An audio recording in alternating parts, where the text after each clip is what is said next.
Décidément, vous m'avez pas vu pendant un mois et maintenant vous me voyez tous les jours pour cette semaine de WrestleMania. Bonjour à tous et bienvenue dans ce nouveau point 4, dans ce podcast, je sais pas comment on peut l'appeler puisque de toute façon il n'y a pas d'image, donc vous pouvez même l'écouter, fermer les yeux ou conduire en même temps. Bref, aujourd'hui on va s'intéresser au main event de WrestleMania et on va surtout parler du cas de Roman Reigns qui est un petit peu sur le point quand même de défoncer le record de main event à WrestleMania. Installez-vous, moi je fais mes petites vérifs, pas de peluche dans la barbe cette fois-ci, c'est bien d'avoir aussi le retour caméra, j'ai un petit peu la peau brillante mais ça c'est parce que j'ai mis de la Nivea juste avant. Bref, j'arrête de raconter ma vie et on va s'intéresser au main event de WrestleMania et vous allez voir quelques statistiques assez croustillantes et assez surprenantes par rapport au main event de WrestleMania. Alors parlons de Roman Reigns, d'ailleurs j'en ai déjà un petit peu parlé sur TikTok, donc ceux qui me suivent sur TikTok ça peut faire un peu redite, mais vous allez voir que c'est complètement différent et j'aime bien du coup aussi un peu cette idée de faire un format monté sur TikTok et ensuite un peu un format débrief sur YouTube.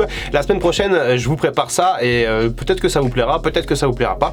On verra. Bref, donc Roman Reigns, revenons-en une bonne fois pour toutes. Roman Reigns, il est actuellement à 6 main events de WrestleMania. On a eu donc WrestleMania 31 face à Brock Lesnar, 32 face à Triple H, 33 face à l'Undertaker. Ensuite, il y a eu la petite pause à cause notamment de la leucémie et du virus qu'il y a eu. On va pas le nommer parce qu'on sait jamais si c'est toujours polémique. Enfin bref.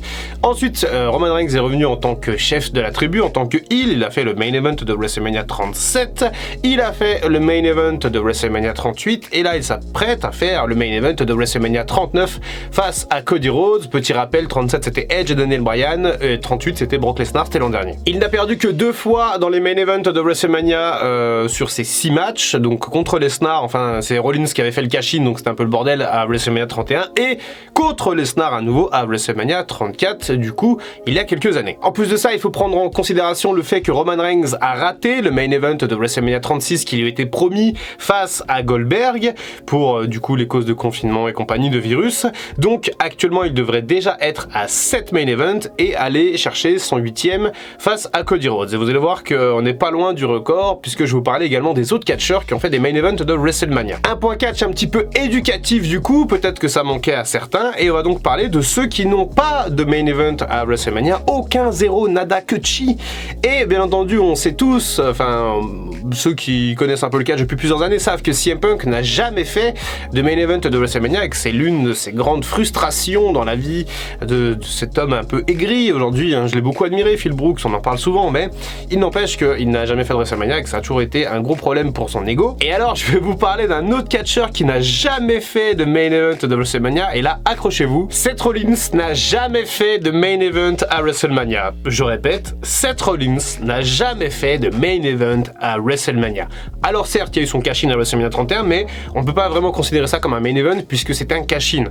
Donc voilà, il n'était pas prévu dans l'affiche principale et WrestleMania ne s'est pas construit autour de Seth Rollins dans le main event en 2015. Donc effectivement, c'est une statistique qui est extrêmement surprenante et surtout qui montre qu'il y a un problème. Pourquoi Seth Rollins il a jamais eu de main event à WrestleMania alors que c'est l'un des catcheurs les plus talentueux de cette génération et l'un des main eventers les plus impactants, on va dire, sur le terrain. Je pense qu'on a mis vraiment toute la lumière sur Roman Reigns et quand tu vois que Braun Strowman a un main event à WrestleMania et pas Seth Rollins, ça pose quand même des questions. Alors oui, pour ceux qui se rappellent pas, Braun Strowman a du coup remplacé Roman Reigns à WrestleMania 36 et a battu Goldberg pour le titre universel devant personne au Performance Center, mais c'était le main event de la nuit 1 de WrestleMania 36, donc ça compte. Allez, autre surprise du coup dans la liste de ces main events, à votre avis combien de main events a fait Randy Orton dans sa carrière de catcheur? Je vous laisse aller 5 secondes pour y réfléchir, 5 longues secondes, 5, 4, 3, 2, ah bah je suis bloqué à 2 dans mon compte, désolé,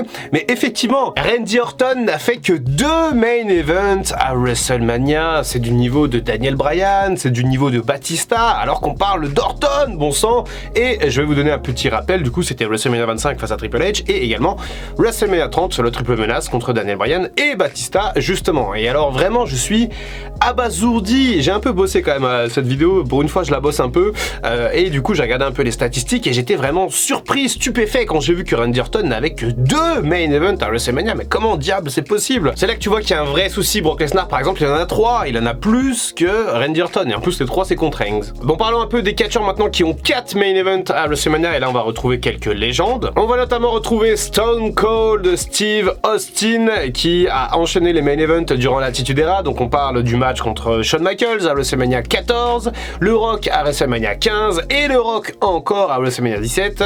Stone Cold était blessé, il venait de se faire opérer en 2000 pour WrestleMania 2000, donc c'est aussi pour ça qu'il a pas été dans le main event. Sinon assurément le main event aurait été Austin contre Triple H en 2000.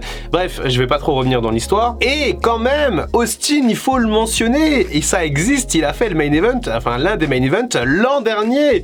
Il a fait le main event de la nuit 1, et alors du coup c'est vrai qu'avec ces trucs de nuit 1, nuit 2, on sait pas trop comment calculer parce que ça vient biaiser un peu le tout, mais en vérité, je pense qu'il faut prendre ça en compte, et donc Austin a fait un 4e main event de WrestleMania l'année dernière face à Kevin Owens dans un match où il buvait des bières pour se remettre en forme.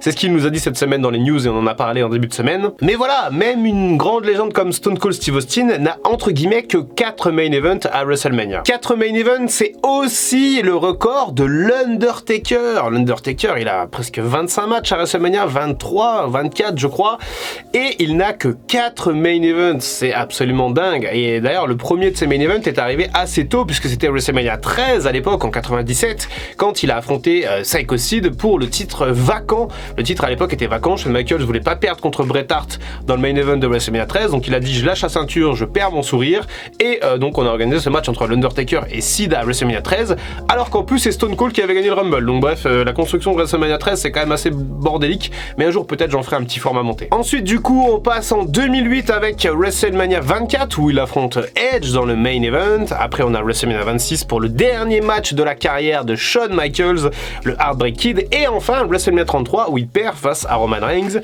où c'est un petit peu le passement de flambeau entre l'Undertaker et Roman Reigns. Et en parlant de WrestleMania, parlons maintenant de Mr. WrestleMania Shawn Michaels qui a fait quant à lui 5 main events de WrestleMania.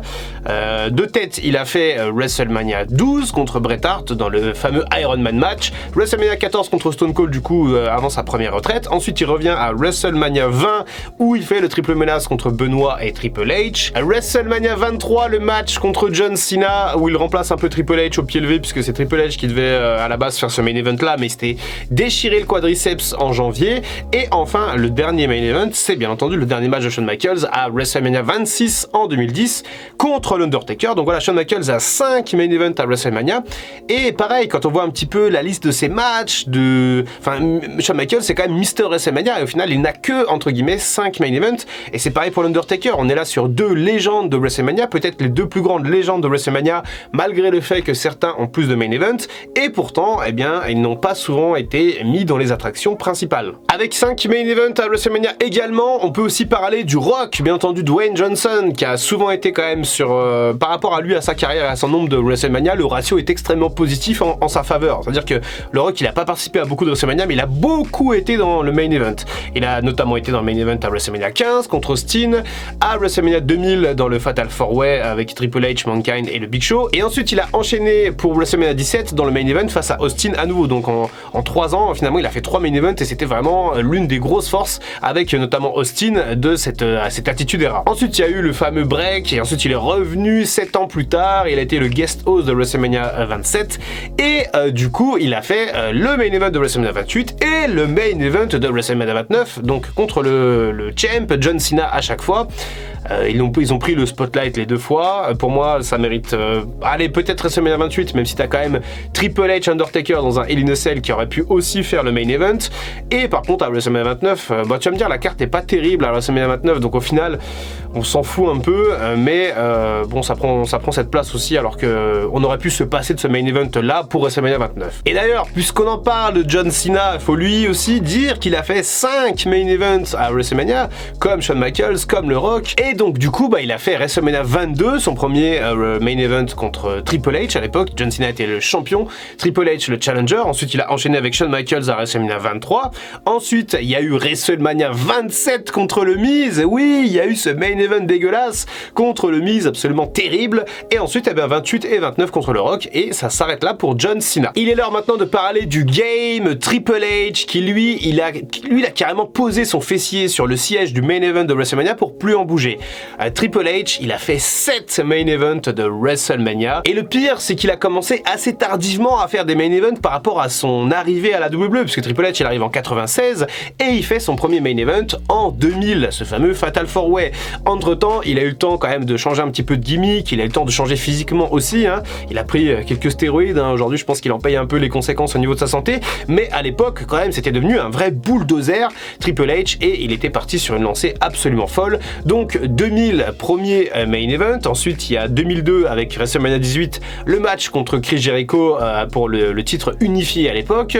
Ensuite il enchaîne avec WrestleMania 20 où il fait le triple menace avec Michaels et Benoit. WrestleMania 21 où il va mettre en avant un petit peu son poulain Batista dans une espèce de transition. WrestleMania 22 l'année d'après où il va challenger John Cena mais il ne va pas gagner le titre. WrestleMania 25 et cette storyline absolument énorme contre Randy Orton. D'ailleurs petit aparté, j'en ai fait un format condensé d'1 minute sur TikTok que j'ai dû archi censurer parce que c'est passé des dingueries pendant cette storyline, et du coup ça n'a pas trop été mis en avant par l'algo, donc n'hésitez pas à aller regarder ça. Et enfin le 7e et dernier main event, c'est tout simplement WrestleMania 32 face à Roman Reigns quand Triple H était champion. Il avait gagné le Rumble cette année-là en 2016 et donc il avait été défié par Roman Reigns pour un petit peu encore une fois une espèce de passement de flambeau. Et on arrive maintenant au leader, au recordman du nombre de main events à WrestleMania, et c'est tout simplement Hulk Hogan. Et Hulk Hogan, c'est facile, il a fait quasiment tous les premiers WrestleMania, enfin tous les main events des premiers WrestleMania, sauf le 4e, et je vais vous faire rapidement la liste. Donc il fait le premier main event avec Mr. T contre Roddy Piper et Paul Orndorff. Ensuite, main event de WrestleMania 2 contre King Kong Bundy dans un match en cage OSEF. Par contre, le match de WrestleMania 3 contre André le Géant, ça c'est resté absolument légendaire dans la construction de l'histoire et dans le storytelling que ça a apporté au niveau du catch. WrestleMania 4, c'est un espèce de tournoi pour désigner un nouveau champion, et là, André affronte Hogan dans un match de qualification et les deux se disqualifient, enfin ils se mettent des coups de chaise et donc ça n'a aucun sens, mais ça laisse la place à Randy Savage et Ted DiBiase pour la finale, et notamment Savage. Mais ce qui est drôle, c'est que Hogan il va quand même venir à la fin de WrestleMania 4 pour lever le bras de Savage en mode ouais t'as gagné, t'es trop fort, et en mode regardez Hulk Hogan est quand même à la fin de WrestleMania 4 quoi. WrestleMania 5 du coup le match contre Savage après que Savage ait tourné heel, un magnifique match, j'aime beaucoup cette confrontation à WrestleMania 5. WrestleMania 6 c'est aussi assez intéressant puisque c'est le match contre l'Ultimate Warrior et c'est la première défaite d'Hogan à WrestleMania.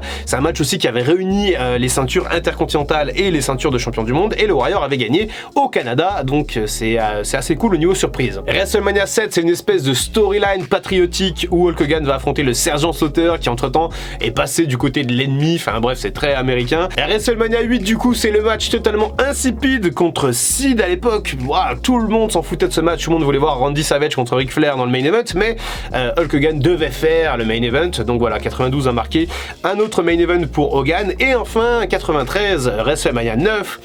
Et alors là, je sais pas vraiment si on peut le compter, mais historiquement, on le compte quand même. Hogan qui défie Yokozuna à la toute fin de WrestleMania 9. Yokozuna qui avait entre-temps battu Bret Hart en trichant. Et en fait, Hogan qui gagne en 30 secondes, une leg drop, et c'est parti, Hogan est champion. Ça n'avait absolument aucun sens, c'est absolument horrible. C'est peut-être le pire moment de WrestleMania. On peut pas dire que c'est le pire main event, puisque c'est John Cena contre le Miz, mais on peut aisément dire que c'est le pire moment de WrestleMania. Et donc, si vous avez suivi un peu toute cette historique un peu Wikipédiesque, on va dire, des main events, où est-ce qu'on situe Roman Reigns aujourd'hui? Eh bien, Roman Reigns, à l'heure actuelle, où tourne cette vidéo, il est à 6 main events à WrestleMania, donc il est au-dessus des Shawn Michaels, des Rock, des John Cena et compagnie. Il est actuellement donc 3e au classement derrière Triple H et Hulk Hogan, sauf que Roman Reigns, il va faire le main event dimanche, donc déjà il va passer à son 7e main event, il va donc devenir 2e ex-aequo avec Triple H, et l'an prochain, si jamais il fait à nouveau le main event, il sera à égalité avec Hogan, et si après Cody, il y a encore 2 main events, eh bien Roman Reigns sera tout seul en tête du record du nombre de main events à WrestleMania, et ça, eh bien les amis, je ne sais pas si c'est une bonne chose ou pas pour la legacy du catch. Après Roman Reigns, c'est vrai qu'il est extrêmement mis en avant maintenant, et il a extrêmement été il y a quelques années. C'est plus cohérent et logique que ce soit maintenant plutôt que ce soit la mise en avant maintenant que celle d'il y a quelques années. Donc je suis assez mitigé par rapport à ça, et de toute façon, seule l'histoire en jugera, seule l'histoire en décidera, et au final, nous verrons, on aura un ressenti peut-être différent dans 10-15 ans, et on se dira peut-être effectivement Roman Reigns, c'était quand même un monstre, et il mérite, même si pour moi, je pense que 5 ou 6 main events auraient été assez suffisants pour Roman Reigns, pour le caler un petit peu à côté des monstres de l'histoire. Là, 7, 8, 9, 10, ça risque de faire peut-être un peu beaucoup. À voir ce qui se passera dans le temps, mais en tout cas, n'hésitez pas à me donner vos avis par rapport du coup à tous ces main events de Roman Reigns. Allez, je vous laisse aujourd'hui parce que j'ai beaucoup blablaté. Rendez-vous partout, sur TikTok, sur Twitter, sur YouTube bien entendu. Et ce week-end également, je vous prépare quelques petits formats pour se hyper un petit peu pour WrestleMania. C'était le Dr Wrestling, à très bientôt pour une prochaine vidéo. Et en attendant, comme d'habitude, prenez soin de vous. I can feel the blood creeping up from the heathens. Got will, got fight, got pride, got reason. If they wanna go eat, then you know I'm gon' feed them. If you're coming for me, hope you're ready for a demon.